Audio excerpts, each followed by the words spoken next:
मसीह में मेरे अजीज भाइयों और मेरी अजीज बहनों, आज की जो पहली तिलावत है उसमें हम देखते हैं कि खुदा का कलाम हम पर जाहिर होता है और खुदा हमें बताता है कि खुदा हमेशा सब्र करता है और इंसान हमेशा बेसब्रा।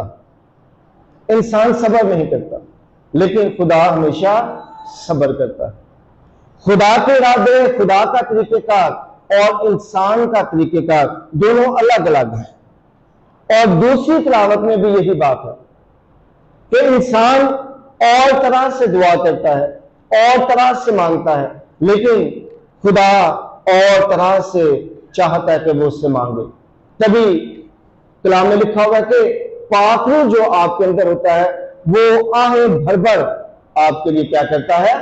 शिफायत करता है, क्योंकि उससे मालूम है कि आपके लिए किस तरह से दुआ की जरूरत है, आपके लिए किस तरह से रहम की जरूरत है। और जब हम तीसरी तिलावत में जाते हैं तो वहां पे भी खुदा के इरादों में, खुदा के तरीकेकार में और इंसान के तरीकेकार में फर्क जाहिर किया जाता है। तो आज हम सीखेंगे कि है क्या ये फर्क, क्या है दरअसल हमने और खुदा के कलाम में क्या फर्क है, जबकि हम कलाम ही के वसीला से पैदा हुए। कलाम ही ने हमें अपने हाथों से तश्कील दिया, कलाम ही ने हमारे अंदर जिंदगी का दम फूंका, लेकिन इसके बावजूद भी हम कलाम की तरह नहीं हो पाते, उसे अपने अंदर पूरे तौर पर बसा नहीं पाते हैं और यीशु मसीह की पाक मर्जी के मुताबिक चल नहीं पाते हैं, क्योंकि हमने और खुदा के कलाम मिलकर यीशु कि वो सब्र करता है और हम सब्र नहीं करते। अब जरा गौर कर लें अपनी जिंदगी में, आपके लिए अगर कोई बदला बुरा सोचे, अगर किसी के साथ आपकी कोई रंजिश हो, तो आप क्या कहेंगे? आप जब खुदा के सामने जाएंगे, जब आप दुआ करेंगे, जब आप इबादत में होंगे, तो आप कह रहे होंगे कि खुदावन ये बंदा मुझे बड़ा तंग करता है, ये बंदा मुझे बड़ा सताता है, लेकिन तूने अभी तक मेरा इंसाफ नहीं किया, मेरा इंसाफ कर। आप हमेशा लोगों के हवाले से इंसाफ चाह रहे होते हैं और जल्द इंसाफ चाहते हैं। अब कहते हैं खुदा मेरा जल्द से जल्द इंसाफ कर, ये बंदा जो है वो मुझे तंग करता है। ये सिर्फ हमारी बात नहीं हो रही, बल्कि आप अंबिया को भी देखें तो वो ऐसे ही करते हैं। बड़े बड़े नबी भी जो हैं वो इसी तरह से करते हैं। अब जरा गौर करें, इलियास नबी ने कितने साल के लिए आसमान को बंद करने की दुआ कर दी? 3.5 साल।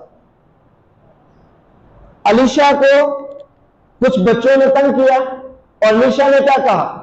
अलीशा ने उनके लिए बददुआ की और एक शेरनी निकली और उसने उन्हें खा लिया। तो ना सिर्फ हम लोग बल्कि अंबिया का वतीरा भी यही है। अगर हम हज़रत दाऊद को भी देखें तो वो भी ये कह रहे थे कि खुदा कब तक तू मेरा इंसाफ ना करेगा, बेदीन कौम से कब तक तू मुझे ना छुड़ाएगा। तो इसका मतलब है जितने भी हम लोग हैं, हम तमाम के तमाम क्या करते हैं? हम तमाम के तमाम इंसाफ चाहते हैं और इंसाफ जल्द अज जल्द चाहते हैं। हम कहते हैं कि आज अगर मुझे किसी ने तंग किया है तो कल उसे कोई बदला मिल जाए, कल ही उसका कोई नुकसान हो जाए, और उसका नुकसान होगा तो वो समझेगा कि उसने मुझे क्या किया है? तंग किया है, उसने मुझे तकलीफ दी। हम चाहते हैं कि हमारी जितनी भी परेशानियां हैं, किसी की वजह से अगर हैं, किसी दूसरे की वजह से अगर हम परेशान हैं, हम दुखी हैं, तो जल्द अज जल्द वो जो बंदा है जिसकी वजह से हम दुखी हैं वो जल्द अज जल्द अपना बदला पाए और हम अपनी आंखों के सामने शरीरों का हाल देखें। जैसे कि आप देखते हैं कि हज़रत दाऊद कहते हैं कि मैं अपनी आंखों के सामने शरीरों का हाल देखना चाहता हूं।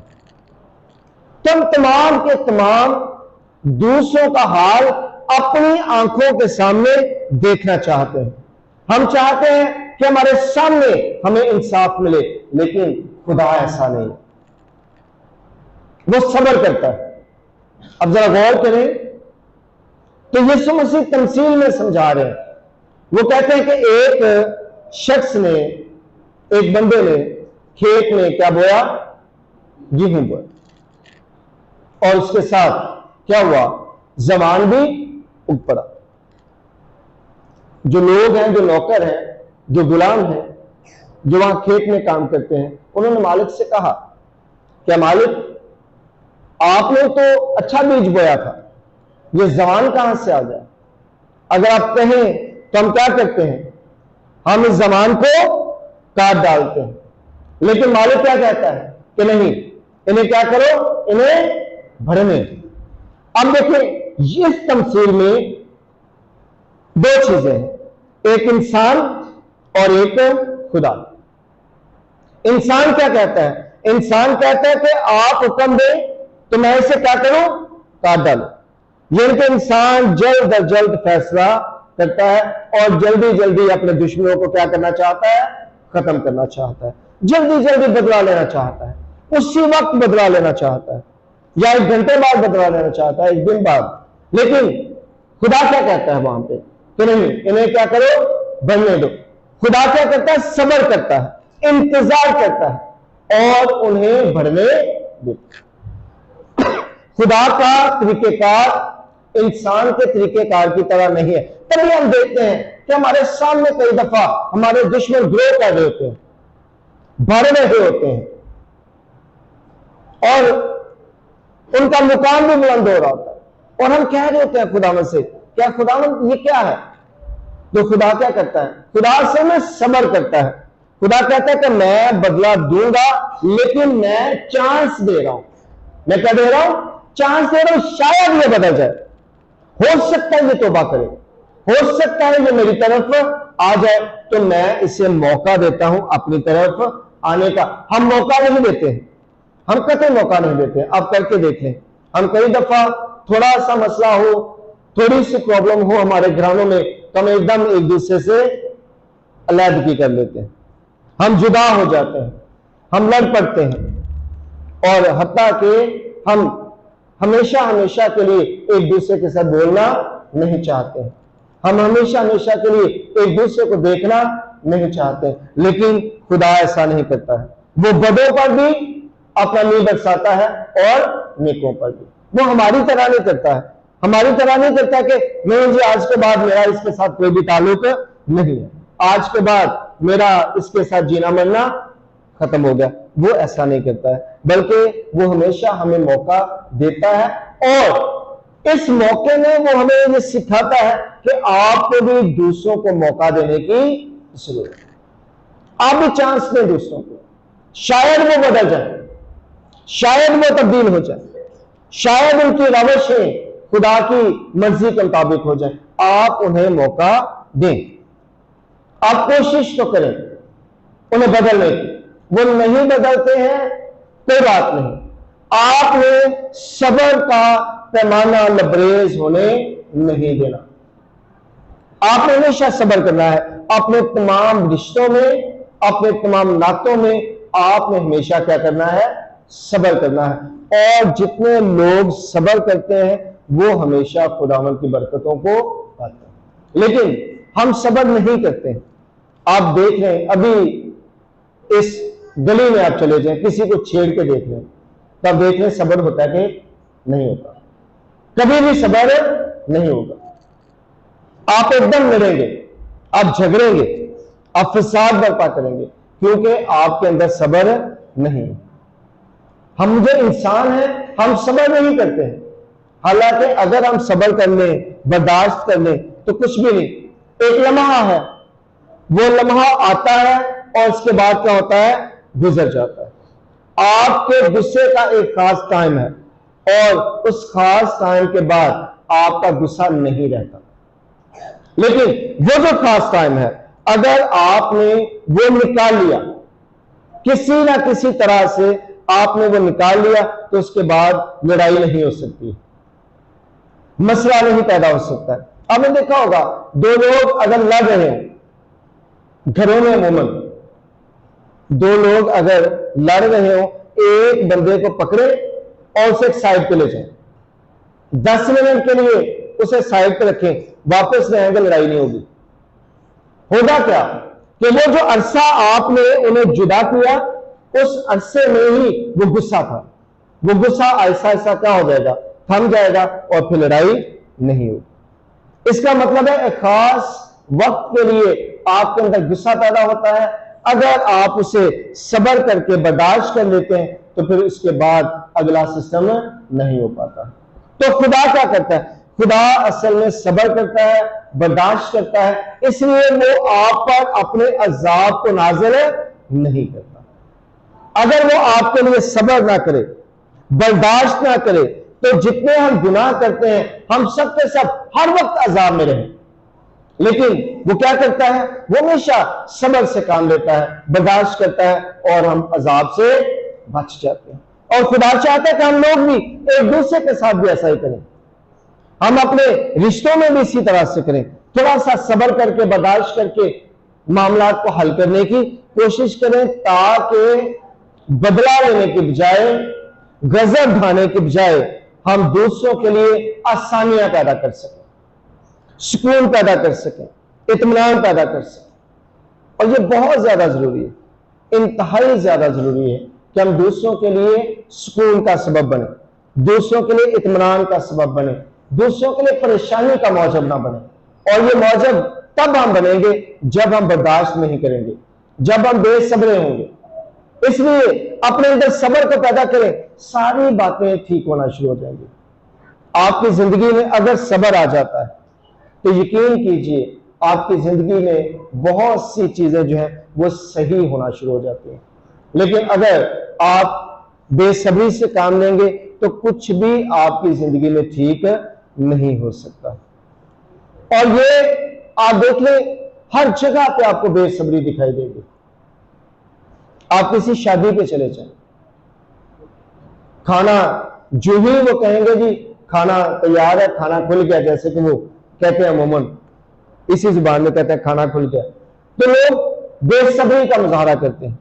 हालांकि अगर वो सब्र के साथ भी जाएंगे तो खाना उन्हें मिलेगा, लेकिन वो बेसब्री का मुजाहरा करके कई दफा अपने लिए नुकसान या दूसरों के लिए नुकसान का सबब बनते हैं, या फिर खाने के जाया होने का सबब बनते हैं। क्योंकि जहां पे भी बेसब्री होती है वहां पे चीजें हमेशा जाया होती हैं। लेकिन जब हम बेसब्री से काम नहीं लेते बल्कि सब्र से काम लेते हैं तो चीजें हमेशा कायम रहती हैं, बढ़ती हैं, सुकून में रहती हैं। और आज खुदावंद चाहता है कि हम खुदा की मोहब्बत को समझें, खुदा के प्यार को समझें कि वो हमसे कैसे प्यार करता है। वो हमसे सब्र करके बर्दाश्त करके प्यार करता है, और जिस मोहब्बत में बर्दाश्त नहीं, सब्र नहीं, वो मोहब्बत नहीं होती, वो प्यार ही नहीं होता जिसमें बर्दाश्त नहीं होती, क्योंकि प्यार का मतलब ही बर्दाश्त है। अब गौर कर लें, यीशु मसीह ने हमसे मोहब्बत की तो क्या किया, बर्दाश्त किया। कहां तक बर्दाश्त किया, सलीबी मौत तक, यानी कि अपनी जान देने तक वो बर्दाश्त करता है। एक एक बात, तो मोहब्बत का आगाज ही बर्दाश्त से होता है और उसका इख्तिताम भी बर्दाश्त ही होता है। और अगर आपके अंदर ये नहीं है तो यकीनी तौर पर आप मोहब्बत नहीं कर सकते, आप प्यार नहीं कर सकते, क्योंकि प्यार बर्दाश्त मांगता है, सब्र मांगता है, और चाहता है कि आप सब्र के साथ, बर्दाश्त के साथ अपनी जिंदगी को गुजारें, तो फिर आप मोहब्बत में हमेशा कायम रहते हैं। ये बहुत ज्यादा जरूरी है। ये ठीक है, गुस्सा आता है, याकूब रसूल कहते हैं गुस्सा तो कर मगर गुनाह ना कर। गुस्सा आ सकता है, आपको नेचुरल है ना, आपकी नेचर में शामिल है गुस्सा, सारे जज्बात हैं, गुस्सा आ सकता है, लेकिन उस गुस्से को बर्दाश्त करना, सब्र करना यह लाजमी है, उस पर काबू डालना लाजमी है। और अगर आपने उस पर काबू डाल लिया तो यकीन कीजिए आप मोहब्बत के बड़े असूल पर अमल करने के लायक हो गए। कई दफा आपकी जिंदगी में ऐसे मौके आएंगे, कई दफा आपकी जिंदगी में ऐसे हालात आ जाएंगे, आपको बहुत ज्यादा गुस्सा आएगा, लेकिन आपने उस गुस्से को पालना नहीं, गुस्से को पाले नहीं। अगर आपने गुस्से को पाला तो यकीन कीजिए फिर आप मिसाइल में जाएंगे। जिसने भी गुस्से को पाला है वो हमेशा मिसाइल में जाता है, और जो गुस्से को वक्ती तौर पर लेता है और फिर उसके बाद उसे छोड़ देता है वो कभी भी मिसाइल में नहीं जाता। और अगर आपको गुस्सा है तो कोशिश करें कि वो गुस्से का इजहार कर दे। अगर आप इजहार कर लेते हैं ना गुस्से का तो गुस्सा आधा चला जाता है, क्योंकि गुस्सा बढ़ता तब है जब आप उसे दिल में रखते हैं। कोई चीज भी बढ़ती तब है जब आप उसे दिल में रखते हैं। जब आप उसे निकाल देते हैं तो वो कभी भी नहीं बढ़ती है। तभी आपने देखा होगा जो लोग ज्यादा बातें करते हैं, मुंह के जो खराब होते हैं, यानी कि ऐसे ही बात कह दी, आप देखेंगे कि वो अंदर से बड़े अच्छे होते हैं, सॉफ्ट होते हैं, वो प्यार करने वाले होते हैं। वजह क्या है? कई दफा ऐसे कहना ना, मुंह का बड़ा बुड़बोला लेकिन बंदा बड़ा सही है। रीजन क्या होती है? क्योंकि वो अपने गुस्से को क्या करते हैं? निकाल देते हैं। जब वो अपने गुस्से को निकाल देते हैं तो उनके अंदर कोई चीज रहती नहीं है, यूं वो मोहब्बत में आगे बढ़ते रहते हैं। लेकिन जो ये बात नहीं करते हैं, अपने अंदर रखते रहते हैं गुस्से को, वो फिर क्या होते हैं? वो बहुत ज्यादा खतरनाक बन जाते हैं। इसलिए क्योंकि वो गुस्से को पालते रहते हैं और एक वक्त आता है कि वो फट जाता है। तो खुदा आज हमें ये बताना चाहता है कि आपको गुस्से को पालना भी नहीं है, उसकी आबयारी नहीं करनी है, बल्कि आपने क्या करना है? आपने हमेशा माफी को पहला दर्जा देना। इस बात पर सोचना है कि माफ कर दिया जाए। और जब आप ऐसा सोचेंगे तो फिर कुछ भी ऐसा नहीं होगा जो आपकी तरफ से बुरा हो। आपकी तरफ से मजे की बात यह होती है कि आप इस काबिल हो। मिसाल के तौर पे मेरे अंदर ताकत ही नहीं, मैं छोटा बच्चा हूं, एक बड़े बंदे ने मुझे आकर थप्पड़ मारा, अब मैं छोटा बच्चा हूं, मेरे अंदर ताकत ही नहीं है कि मैं भी उसे थप्पड़ मार सकूं और मैं कहूं जी मैंने बड़ा बर्दाश्त किया। तो मैंने क्या बर्दाश्त किया? बर्दाश्त तब होगा अगर आपके अंदर कैपेसिटी है, आपके अंदर ताकत है, आप कुछ कर सकते हैं, तो भी आपने नहीं किया। तो ये इसे कहते हैं बर्दाश्त, कि आप बदला ले सकते हैं, आप उसके खिलाफ काम कर सकते हैं, लेकिन इसके बावजूद आपने नहीं किया। तो फिर क्या होता है? फिर है कि आपने बर्दाश्त किया है, फिर है कि आपने सब्र किया है, और यकीनी तौर पर फिर खुदा आपके सब्र को क्या करता है? कबूल करता है।